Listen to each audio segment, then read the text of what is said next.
Hey, this is Kayin, and we're watching Morton's playthrough of Super Castlevania 4.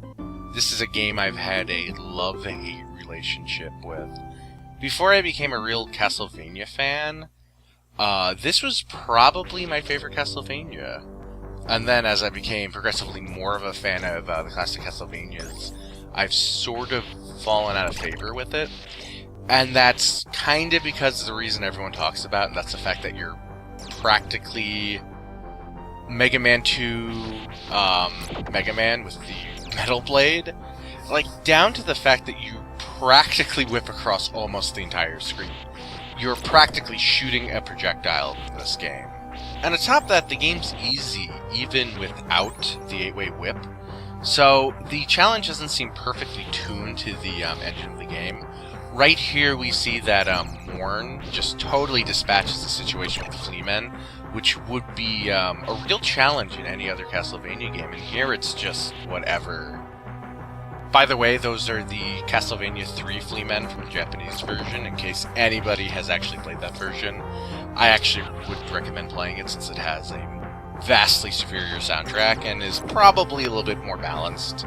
It's easier than the American Castlevania 3, but in better ways, I would say. The game looks great, though. You can see here we have some awesome foreground and background parallax. We have an excellent palette. I don't know why the ground is this vibrant blue, but it looks really good. Sometimes it looks a little weird because of the tilted perspective, where you get to see some of the ground, but it only looks weird in some areas. Here we have this weird-looking root area that's pretty cool and creeped me out as a kid. But there's something now about it that really bothers me. That's the fact that in a few moments we're just going to walk out into the entranceway to Dracula's castle, and I have no idea what this area is supposed to be. Like, if you were to take the map and tilt the world like 45 degrees, what would this represent? It should become more clear now why this really annoys me. It's just this weird-looking area in the middle of nowhere that I don't get why it's there, even though it looks really cool. But the cool thing in Castlevania 4 and also Castlevania Chronicles is they're the last of the Castlevania games to really have that Baroque, dark horror feeling. And here we have a map that doesn't seem to represent much of anything at all. In Castlevania 1, the map actually lined up like one for one with the actual map that you play in. And in this, it just seems to be some random cool looking thing. And there, Rabbit Schnauzer just gets murdered right off the bat. We're in the classic intro area for Dracula's castle. Not so much, it doesn't have the big red curtains with the big windows, but it resembles very much the area from Castlevania 3 with and you have the ghouls and everything like Castlevania 1 as well.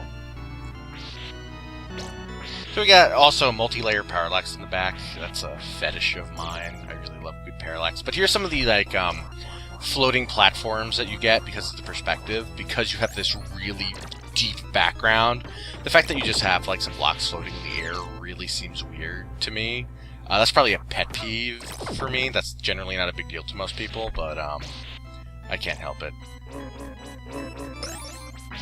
So any moment now we're going to see Morn try and use, he tried to use the really shitty whip jiggle, which doesn't do any damage to anything he gets hit for it, when he could have just did a diagonal whip and destroyed everything, but oh well.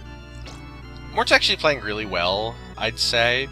He doesn't need the diagonal whip too much, he knows how to cover his space and everything like that.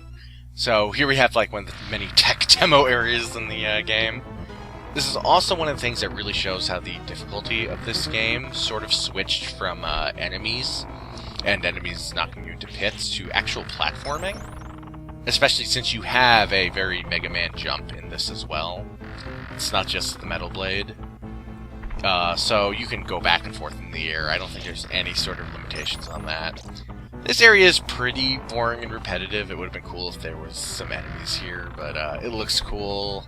I really love the fake piano music in the back. The really synthy music in this game is awesome.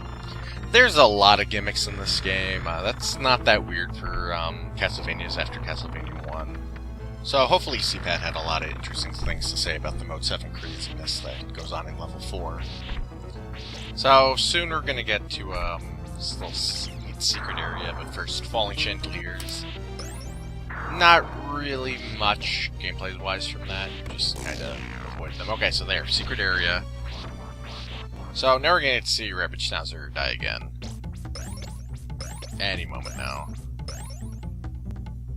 Come on. Oh, such a sad sound. And once Morton gets down there, we'll see the old man just mourning that you killed his one friend that he had left in death. It's so tragic. We are really forced to ask ourselves, why is Morn such a dick? You can also see that Morn now has 99 hearts. He had like 60-something when he came in here. Hearts don't matter. You sort of have to have a lot of hearts in this game to make your weapons matter, because you generally don't need them unless you're killing bosses. I love these old SNES special effects, like the, yeah. Anyways, a big question with my criticism should be, what's wrong with being able to attack in 8 directions? What's wrong with more platforming?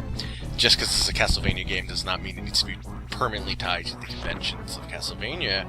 But the problem is, like, you can run around and whip like it's almost Contra, but the enemies are very muted and not very aggressive.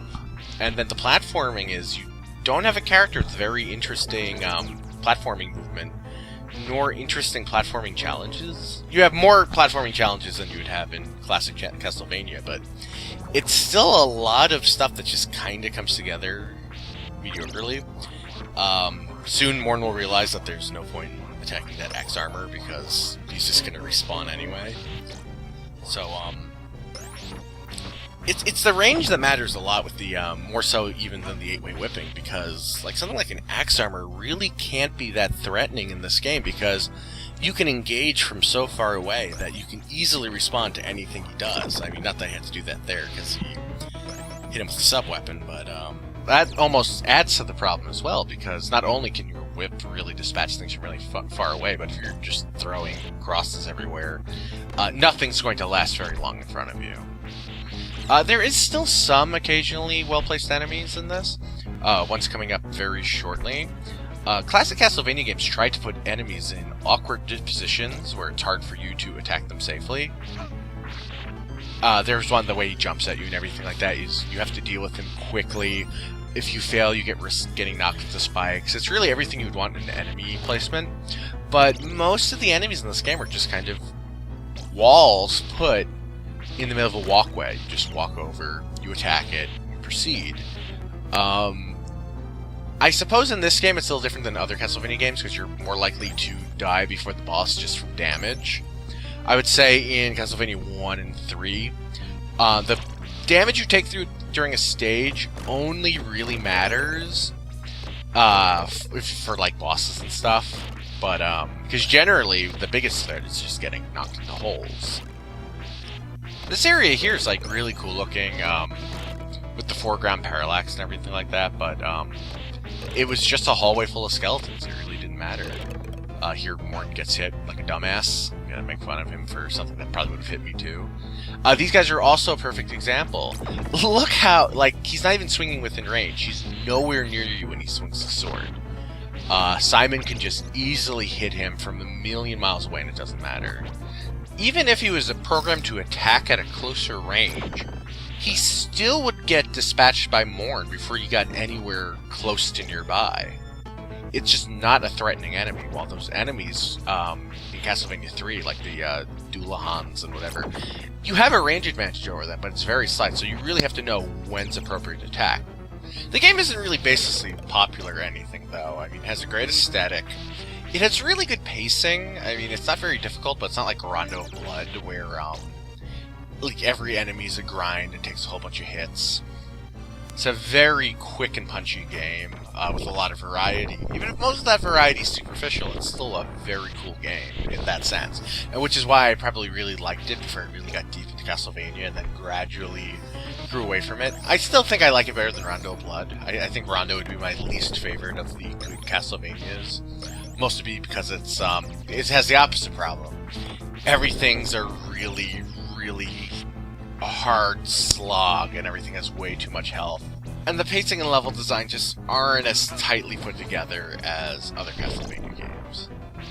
You can see here, though, like, where some of the stuff in Castlevania starts changing. We have, like, these big set-piece areas, like attacking tables. You never get to see Morn trigger one of the tables, sadly. It looks awesome when they start attacking. The chairs are dancing around like feet and everything. It's great. But yeah, things like the big ballroom there, or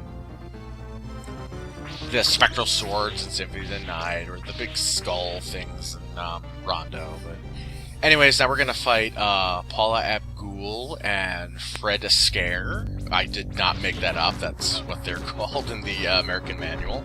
And Morn's gonna destroy them. So that's it.